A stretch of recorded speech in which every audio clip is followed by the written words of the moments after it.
ঘি আমরা অনেকেই অনেক সময় অনেক রকমের করি, তো এই ঘি কখনো বেশি দাম টাকা দিলেও কখনো পাওয়া যায় না। কারণ বলছি, দেখে নাও এই ভিডিওটা দেখার জন্য, তারপরে ভাববে যে ঘিটা কেমন। তো আমি ঘি এরকম করেছি, কালার যেমন হয়ে স্বাদে টেস্টে ভরপুর। তো দিনের শেষে সারাদিন বসে থাকবে উনানে, আর দিনের শেষে সন্ধ্যার সময় শটগুলো তুলে নিই। তুলে নেওয়ায় তারপরে 5-6 দিন আমি শটটাকে রেখেছিলাম, রেখে ভালো করে হাত দিয়ে ফেটেছি। ফাটার পরে আমি ওই ঘিটা বের করে, মানে তার যে মাখনটা বের করেছি, তারপরে কড়াই বসিয়েছি। কড়াইটা গরম হয়েছে, তারপরে আমি কিন্তু মাখনটা দিয়েছি। মাখনটা দেওয়ার পরে আস্তে আস্তে খুবই হালকা জ্বালন, মানে গ্যাসটা খুবই কম থাকবে, সেই গ্যাসে বসে থাকবে, আর মাঝে মাঝে একটু করে নেড়ে দিতে হবে। নাড়ার পরে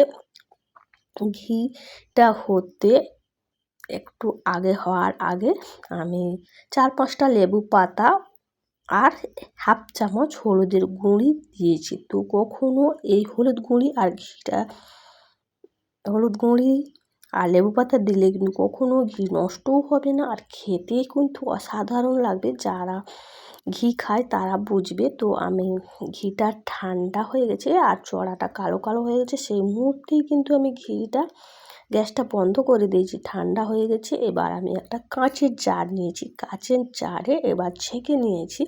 তো ছেঁকেছি, এই ঘিটা আমার 250 গ্রাম মতো হয়েছে। তার জন্য আমি ঘিটাকে ভরে একটা জারের মধ্যে রেখে দিয়েছি। তো 2-3 দিন পরে ঘিয়ের এই যে বসে না এরকম, আর সাথে সাথে তো বসবে না ঘিটা, তার জন্য এই যে ঘিটা